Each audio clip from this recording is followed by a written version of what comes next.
So good morning, everyone. I'd like to welcome you, and I'm joined by my colleagues, JP Manzoff and Hannah Reckow with City of Raleigh Planning and Development. We're here this morning to present to you our draft recommendations for the Southeast Special Area Study.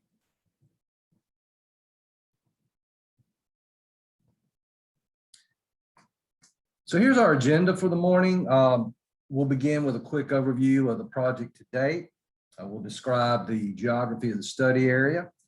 We'll take a look at a growth precedent, what happened to the town of Apex when I-540 was completed in their farther jurisdiction. We'll also look at the guiding principles for this study that we have developed over the course of our community engagement since summer of 2019. And we will also then discuss our recommendations in depth. We'll talk about what happens next and how you can stay engaged in the process. And then we'll open up to a question and answer period. And we'll talk about how that will work when we get to it. So again, good morning. We are now at phase 3. We began, as I mentioned, in summer 2019 with a series of listening sessions at area churches and several smaller pop-up events throughout the study area. And then last winter, March 2020, just before COVID hit, we held another round of community meetings to present some ideas how expanding Raleigh's planning jurisdiction could help achieve the community's goals as determined in our first phase. We're presenting our draft recommendations for the study this morning, and we will move to the public review and adoption phase this fall. I hope that many of you were able to participate in our previous meetings, but if you are new to the project, wanted to talk about why we are doing a study of this area. Well, first of all, the comprehensive plan of Raleigh says that this area should be studied to determine future land use patterns. The main reason for this is this area is still predominantly rural, is experiencing changing conditions that make the time right for thoughtful planning. And we're doing this in the Southeast area because major questions arise as to how this growth will affect natural resources and farming and forestry inside the study area, including the Neuse River, the North Carolina Mountains to Sea Trail, other state recognized natural and cultural heritage sites, and remaining agricultural land. There's consistent demand, very strong market for residential development in this area. And there's also major infrastructure projects planned for the area, primarily the I-540 expansion and major projects by Raleigh Water, which, as you may know, not only serves the city of Raleigh, but also serves the growing towns of Knightdale, Wendell, and Garner. But most importantly, how will this future growth in this area affect you, the residents and landowners? So the goal of this planning process is to involve the community in shaping a response to these changing conditions. The following slides will set the geographic context of the Southeast Special Area.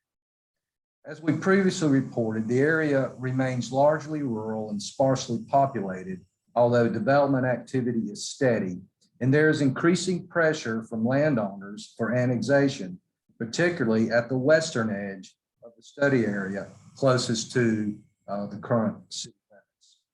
The Neuse River, Poplar Creek, and associated floodplains are major natural resources in the area. Again, the key infrastructure investments of the future I-540, the Neuse River East Parallel Interceptor Sewer Project will occur in this area.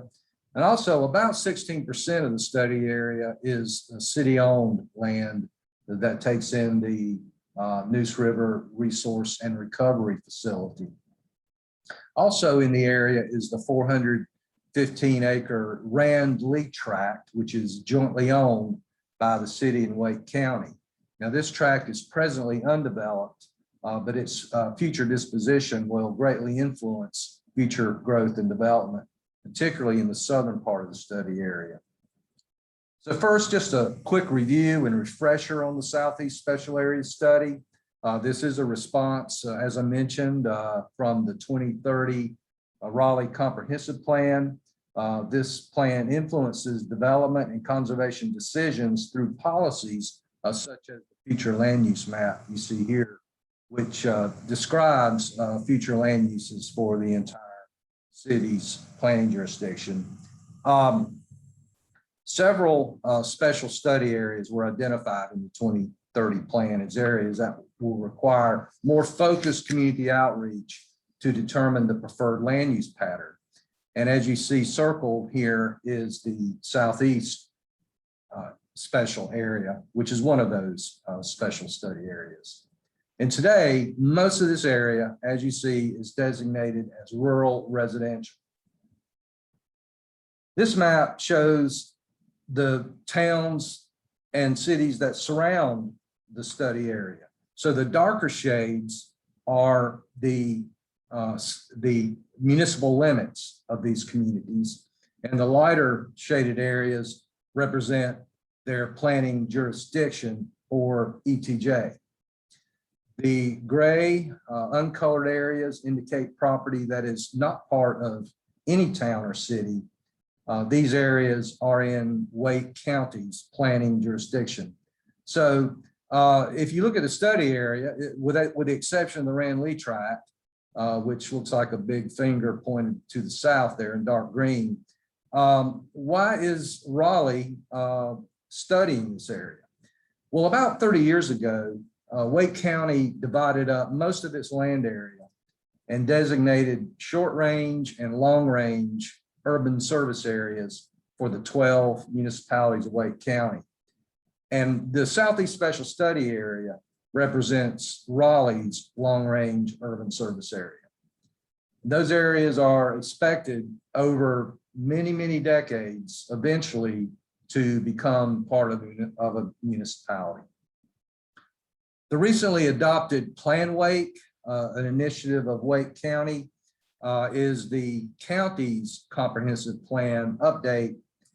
It's largely replaced that map that divided up the county into USAs, but it has replaced that with a development framework map. And this also shows areas that are expected to become part of a municipality in the short term.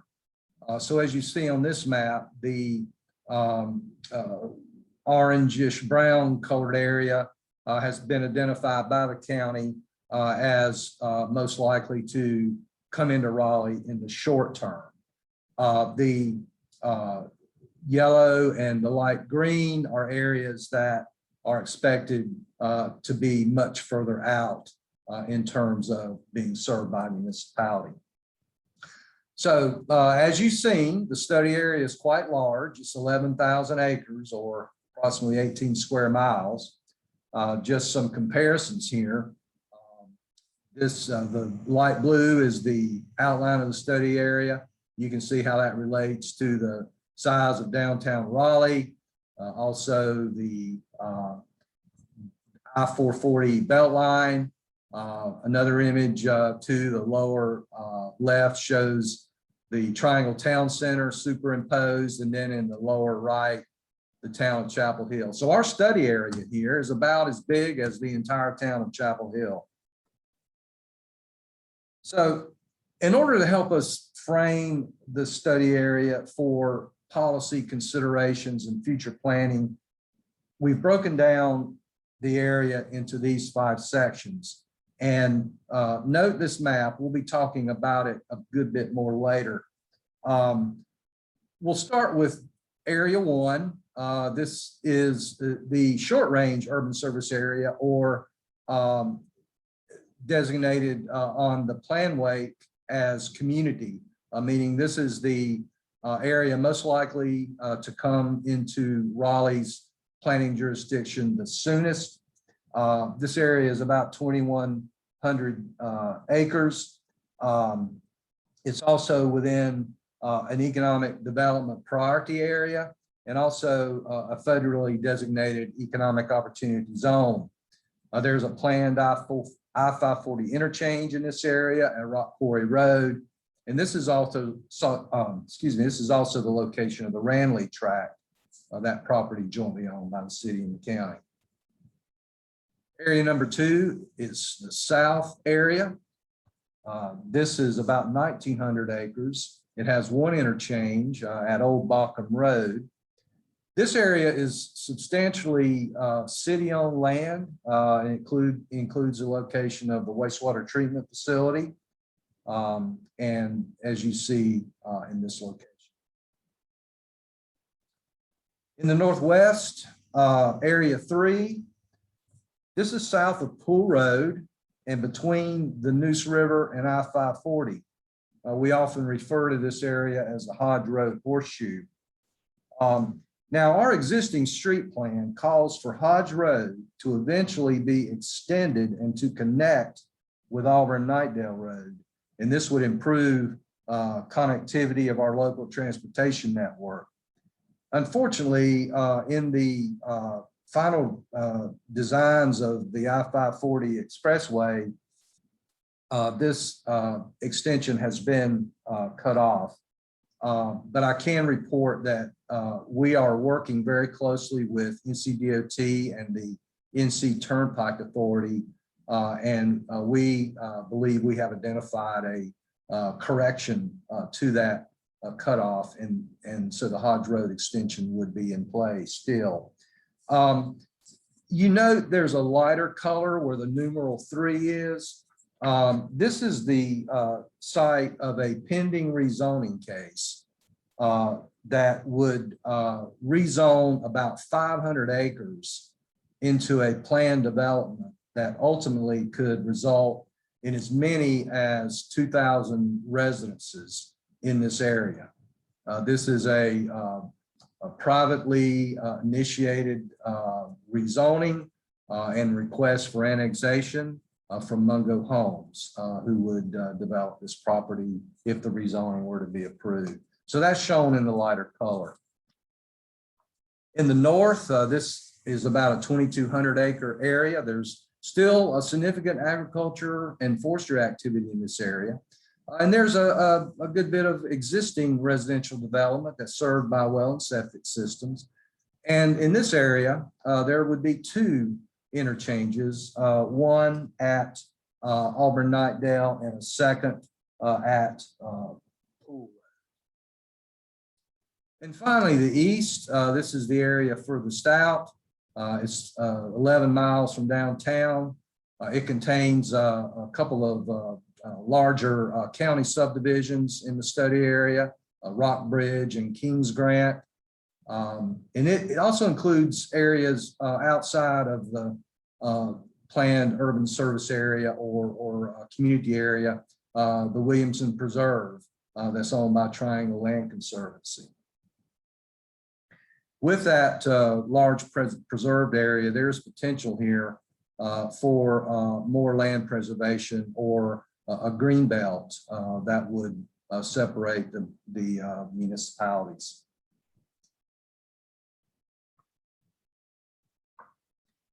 So a major factor in this study is the construction of I-540. So we wanted to take a look at how the highway has influenced development patterns elsewhere in the region. So we're fortunate to be able to observe a couple of decades of development trends in response to the construction of I-540 in the region. So we have an opportunity to learn from what has happened previously and to use those observations to make decisions about the future of this area. This map shows the entirety of Wake County with the municipalities.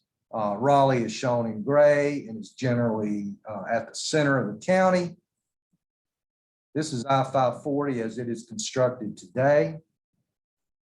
This is where I-540 will extend once it's completed. This shows the southeast study area, and then this is Apex. So Apex makes a great case study on I-540's influence on development because of its similarities to the study area. Most of Apex is inside I-540, but there has been substantial development outside of I-540 since its construction in 2013. Before development, this part of Apex that was outside of I-540 shared many of the characteristics with our study area, mostly being predominantly rural, lots of agriculture activity, lots of natural resources. So a brief timeline on Apex and I-540. Again, it was completed around 2013. That same year, Apex adopted its own 2030 comprehensive plan. And since then, more than 5,000 acres have been annexed into Apex. And 2 years ago, then Apex updated their comprehensive plan. So here's a map of annexations in Apex since 2013. And note the location of downtown. And note also the location of I-540. To the right of I-540, there's been some annexation activity, mostly comprised of smaller infill type developments. But look at where the majority of activity has happened, the annexations that have happened outside of I-540, far from the town's center. This map shows the residential and commercial development in Apex since 2013. The blue is residential and the purple is non-residential. And as you see, most of the commercial development has occurred inside I-40 and most of the residential has occurred outside of 540. These numbers that you see within the blue areas represent the density of that area. So we're looking at over 4,700 total acres of residential development, and the overall density of that is about 3.1 units to the acre.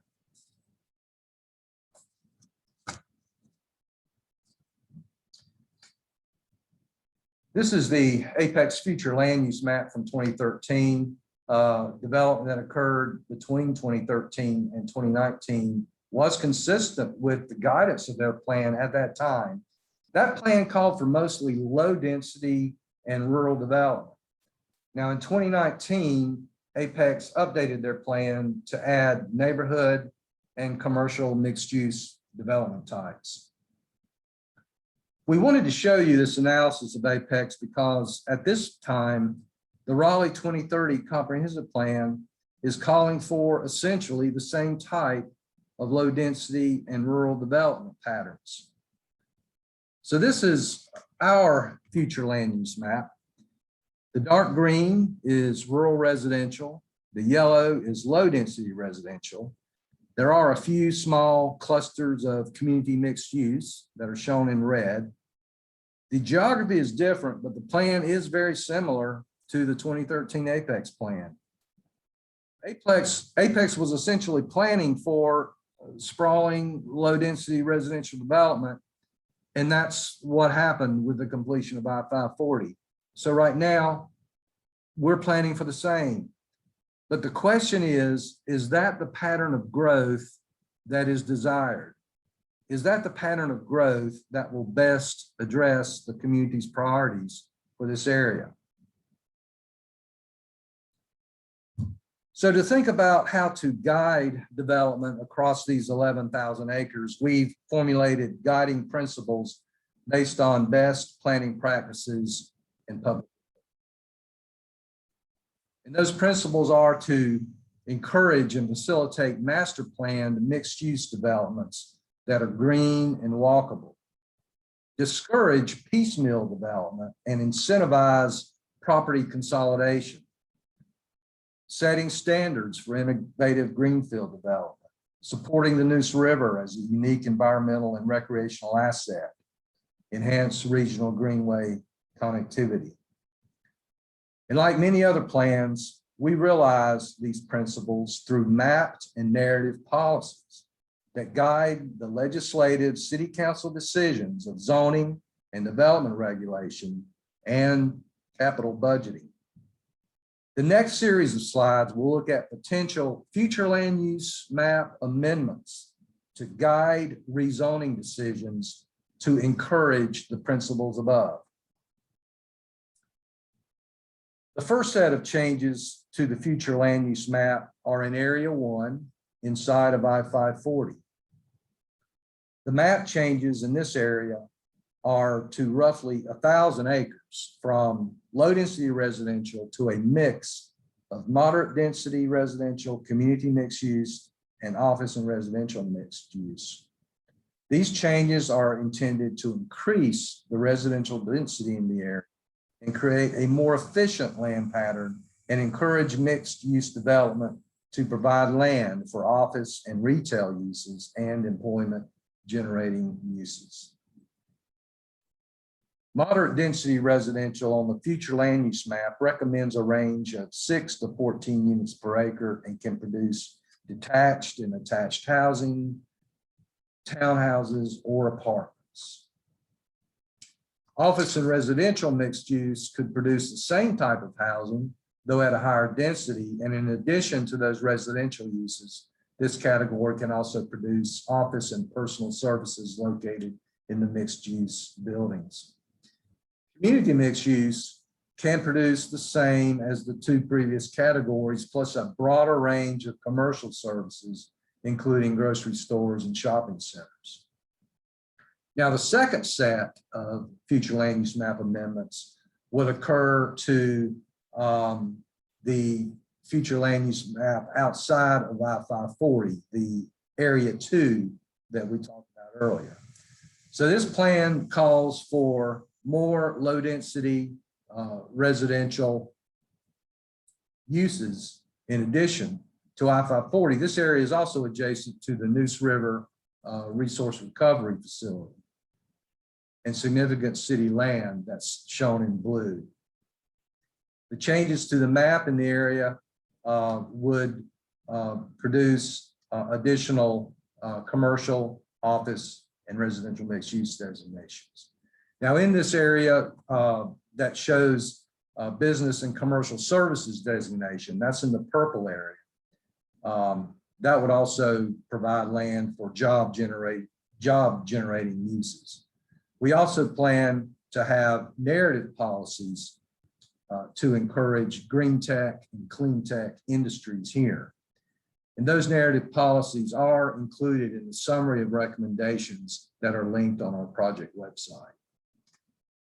And again, the business and commercial services would support light industrial uses at the existing interchange, and it would be located between I-540, the Neuse River Resource Recovery Facility, and a privately owned construction debris landfill, which is slated to reach capacity in about 6 years. The office and residential mixed use in this area would buffer those uses and transition to adjacent uses.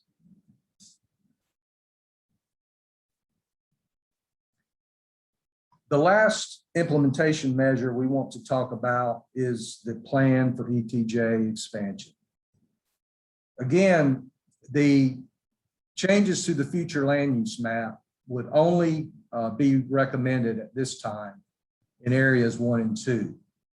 Area 1 is the area that has been designated by the county in their comprehensive plan as that area that would most likely come into the municipality the soonest.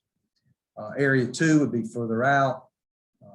And again, that would be tied, the timing of that would be further out than step 1, and it would be tied to the demand for growth and requests for annexation in that area.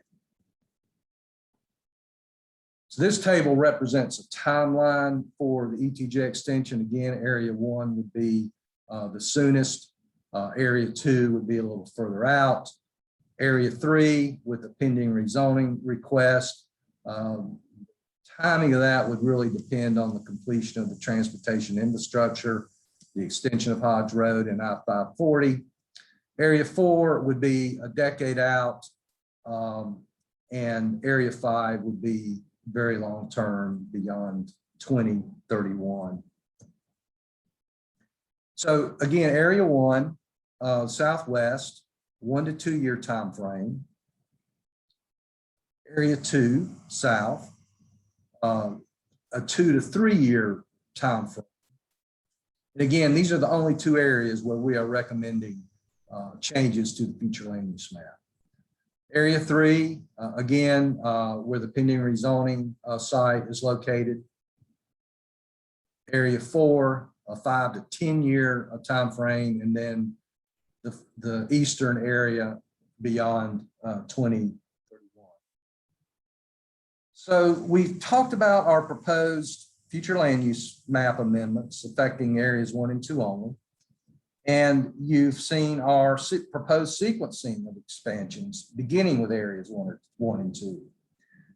These recommendations would support additional policies and actions to address community goals, making the most of natural resources, clustering development to preserve open space, supporting and preserving agriculture and forestry uses, and protecting water resources and expanding buffers along the Neuse River.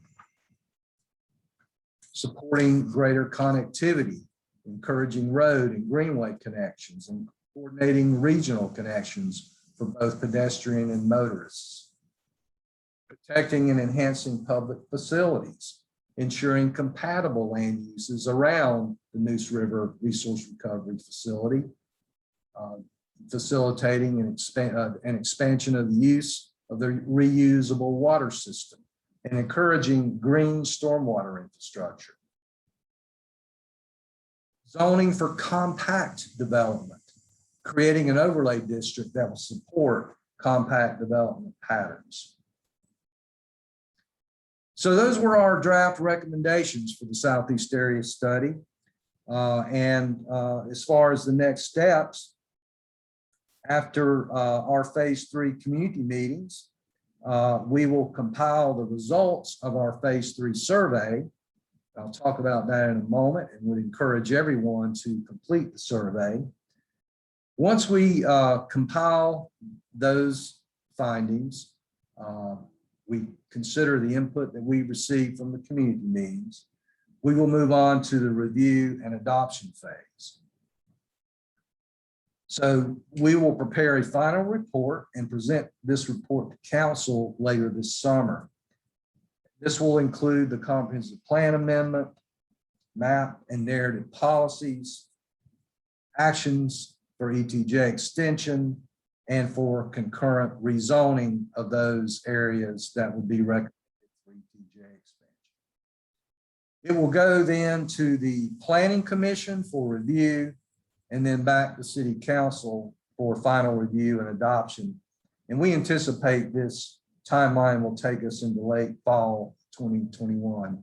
And please note, there will be several additional opportunities for public comment and input when the report goes to council and again to the Planning Commission.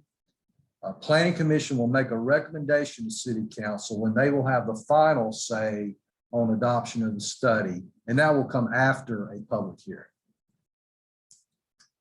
So this concludes the presentation. I want to thank you again for joining us this morning. Please take our survey. It's linked here. There's also a direct link from our project webpage. The survey will be open through the end of the month. Also, please jot down my contact info, and please don't hesitate to contact me if you have additional questions about anything that you've seen today. So with that, we will move to our question and answer phase of the meeting. And basically how that will work, we would ask folks to, you can go do two things. You can submit your question in the chat, and we will take those in order. Or also you may use the raised hand function in the participants tab and you will be recognized and unmuted so that you may ask your question. With that, I'm going to stop sharing my screen and show my cheery face to you this morning. And we will start with questions and see what we have in the chat. No questions yet, but in the chat, we do have a link to our project webpage. So please check that out.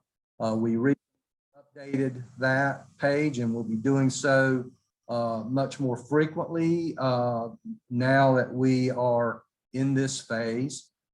There's also an opportunity on that webpage to subscribe.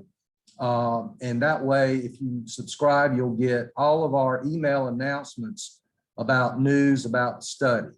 When we have updates, schedules of meetings and things of that nature. So I encourage you to visit that page. We are open for questions and happy to answer any questions that you may have. And again, I want to thank everyone for joining us today.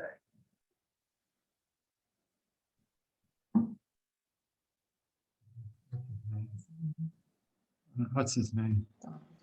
Don. Don, I have a question. Yes. So I understand how these plans work, but the bottom line is developers seem to always petition for rezoning and high density. There always seems to be a progression from preserve to progress. And the bottom line is higher density and more units generates more revenue. It's higher tax valuation for land. So there always seems to be a degradation over time of rural and low density areas. We've seen this happen throughout South Florida, for instance. They used to say they wouldn't have any high density development west of the water management areas, west of Sawgrass Expressway, and then Weston got in, and then other developers wanted to jump on board. The irony is you have overdevelopment in one area, it makes the less developed areas more appealing to investors. And those are not necessarily the people that have ties to the community. They kind of can pocket the money from the high density and then they move on, and everyone else is left with the traffic problems. Typically what happens with high density is roads and infrastructure doesn't, you build first, and then you have bottlenecks of traffic, commuter problems, potentially crime issues, but that's not the investor's problem. So I guess, you know, these are great plans theoretically, but a lot of us have commented over and over again that we really, in the rural area, moved here for that very reason, and we want to be left alone. And there's no way, I think that typically, even if you have a town council that enforces preservation for a while, they get replaced, and then someone else comes in, and then lo and behold, there goes your high density coming in.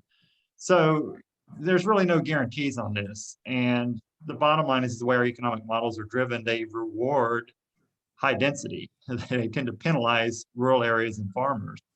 The other issue that's not really discussed is future water use projections and availability of water. And you know, the more, not only do you have traffic issues, but the more water users you have in an acre of land, the more that drains and draws. I guess what I'm getting at is I don't think that Raleigh or Wake County really has a sustainable plan, because nothing is ever enough.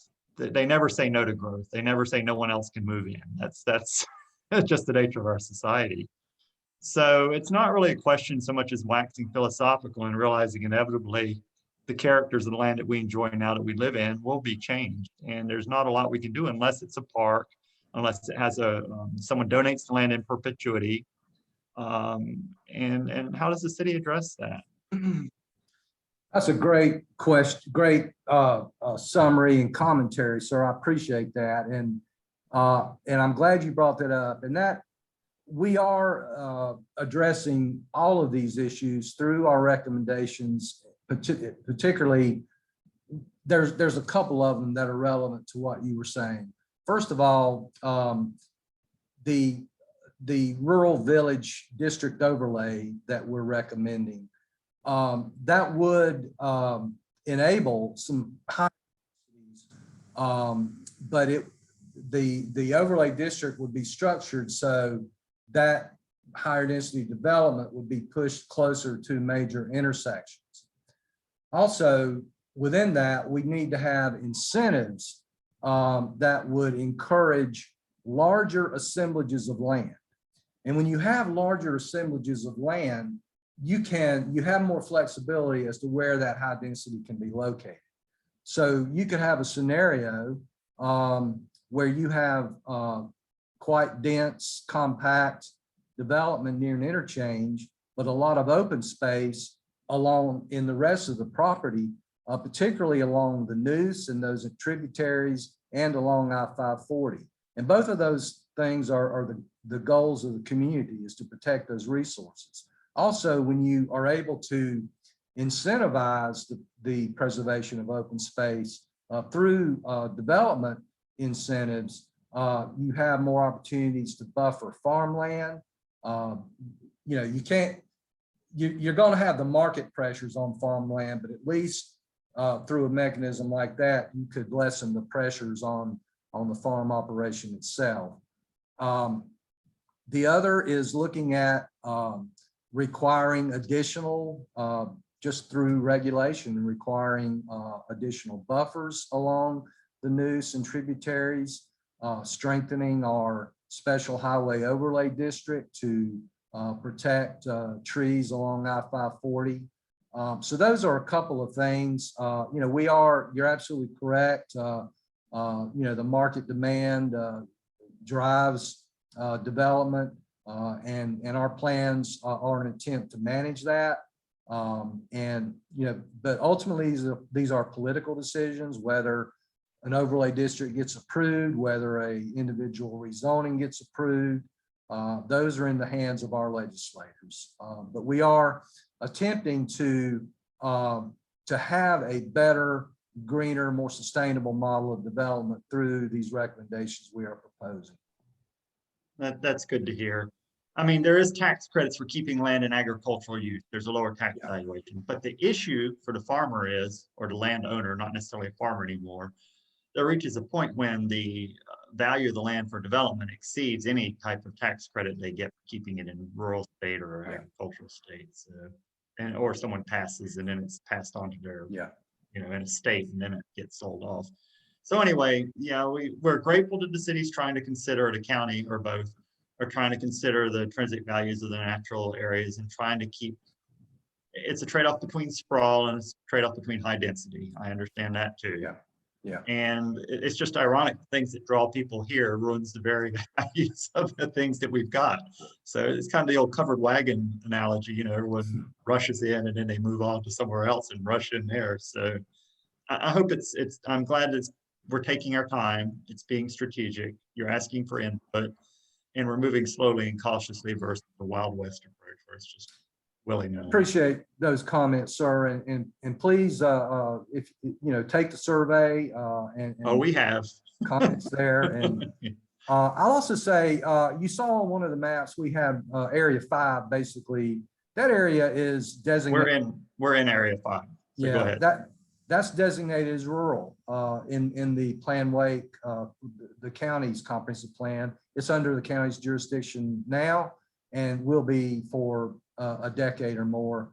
And one of the recommendations that we have made, and with PLANWake as well, is for the county and all the municipalities that surround this area to work together on how we can protect, how we can basically create a green belt.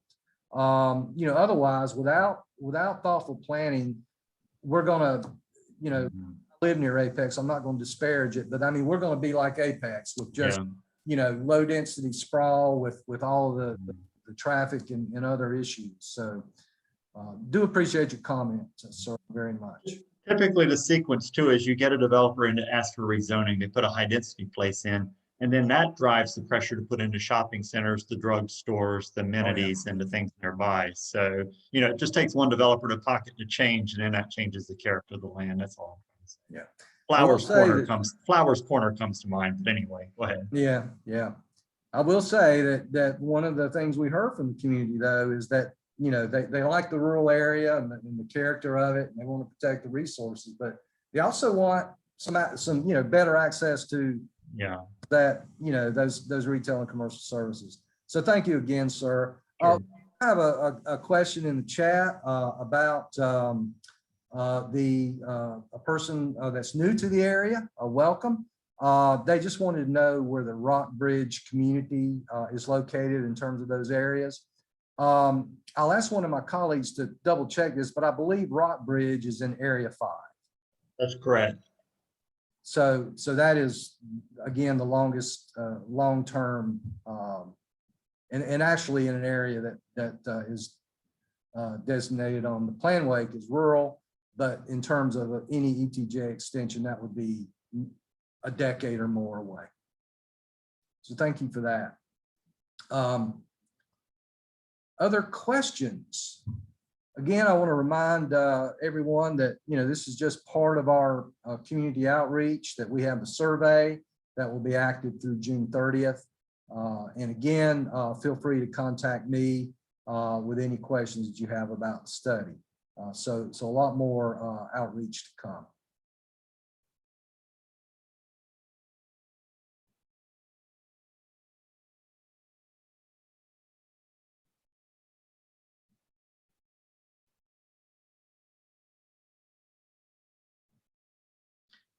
Also, I wanted to mention in Area 3, that pending rezoning request, that is an active case. It is presently in staff review. We don't have a date yet that this will go to the Planning Commission. It's likely will be August or later. We have a webpage, and I'll ask one of my colleagues if they can put that link up in the chat. It's called Current Development Activity. And on that page, there's really a lot of information that will help you kind of keep up with all of the growth that's going on in Raleigh. And there's one section for active zoning cases. So you can click on that and it'll show you all of the active cases. And for this one, Z1620 is the case number. So keep track of that, and that'll let you know kind of what the next steps are. That planning commission meeting, when it is held, that of course is a public meeting. We expect that these meetings will be live and in person by the time that comes around. They may also be, and there's also an opportunity to view the meeting virtually. That will allow you to keep up. And also, if you live within, if you live in that area and you live within 500 feet of that proposed development, you'll also be notified by mail about the Planning Commission meeting and the public meeting.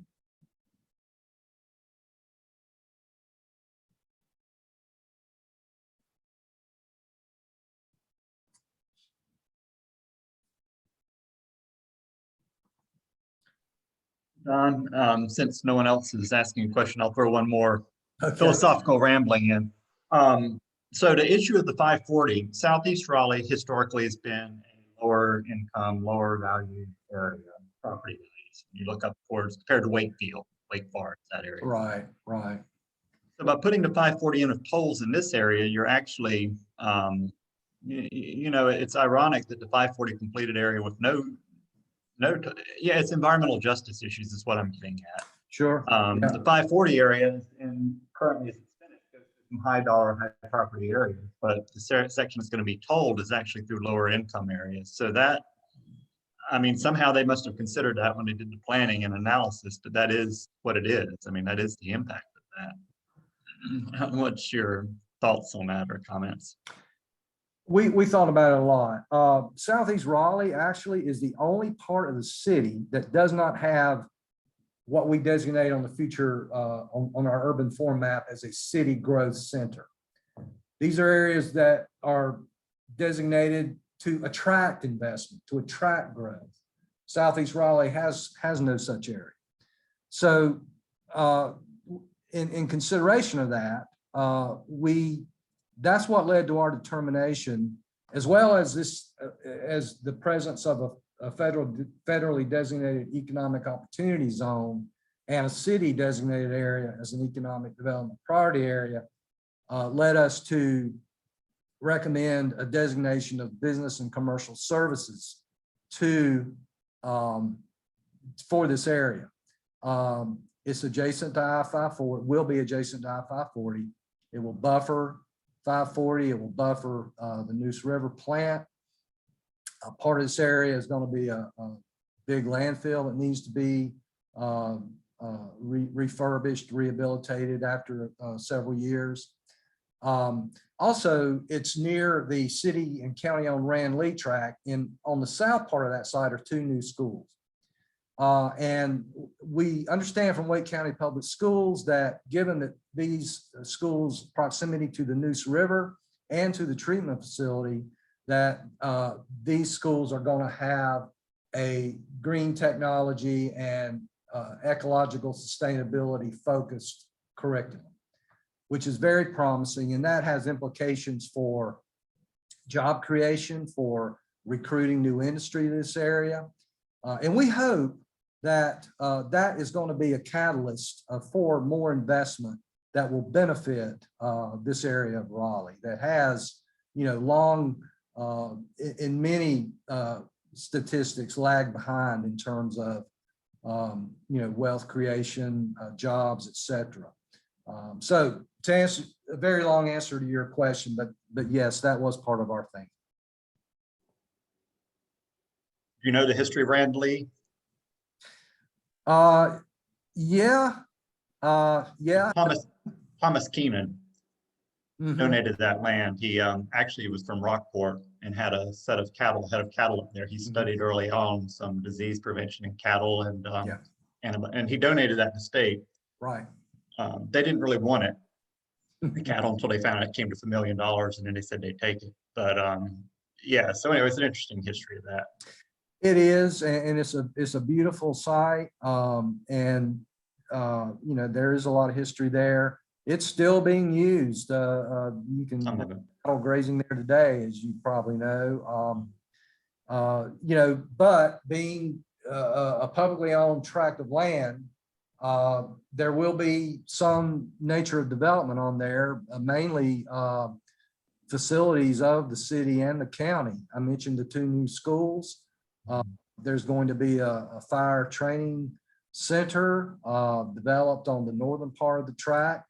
But there'll also be a lot of open space and park related uses on the tract as well. We are in the very early stages, but we are working with the county towards an update or creation of a new master plan for the entire Raleigh tract.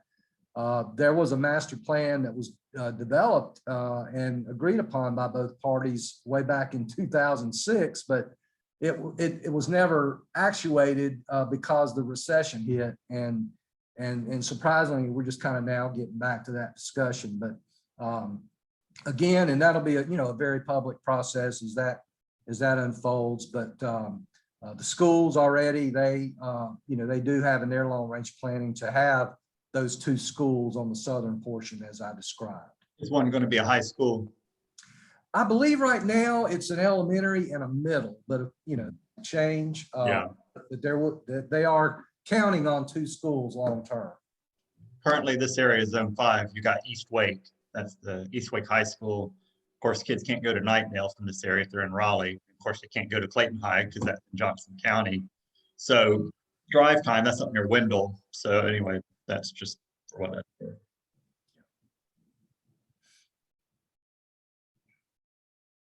We have a few more minutes on our allotted time this morning, so certainly welcome any additional questions or comments. Again, another reminder about our survey and our project webpage. You can go back and we'll have this presentation on linked to the webpage. So have your neighbors, if they want to know more about what the city's up to in this area, have them come to our project page, and they'll be able to view this meeting and presentation, but also there's links to the policy recommendations, which is a lot more depth than we were able to get to today. We wanted to kind of give you the big picture, but there's a lot of narrative policies that we're recommending that would go along with some of the future land use map recommendations, as well as some of the ETJ expansion recommendations. I also wanted to just point out that area one, there's a lot of activity there. We have held landowners who wish to develop their land and rezone their land are required to hold a pre-application meeting with the city.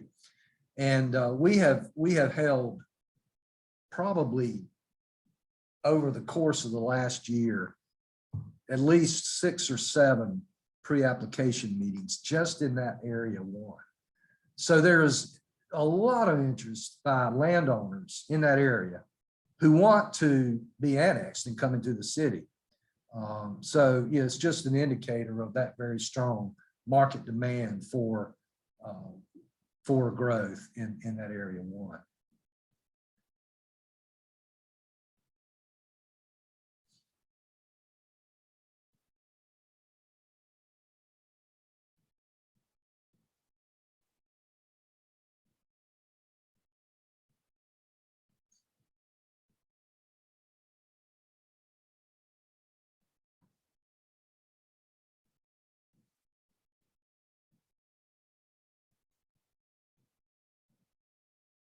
I'm going to put up in the few minutes we have remaining, I am going to put up that area map again so folks can take a snapshot of that. Whoop.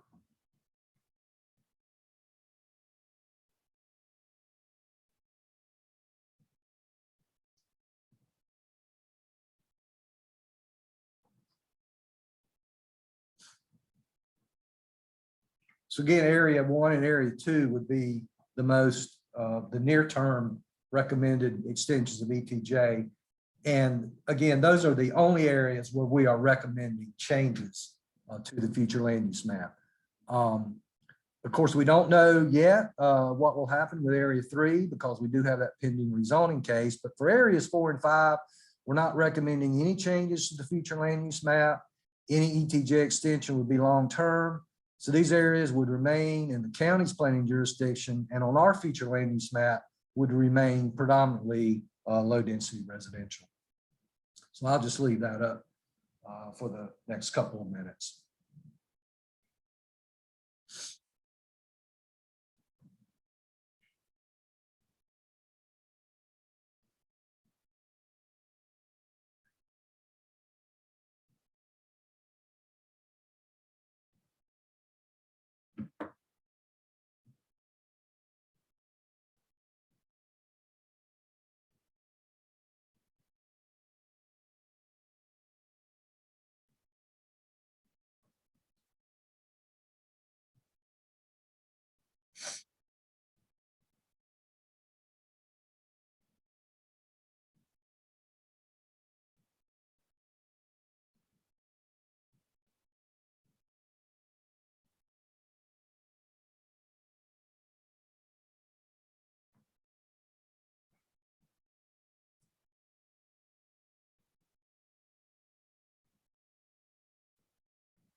Well, folks, once again, I want to thank all of you for joining us today and encourage you to visit our project webpage and take the survey.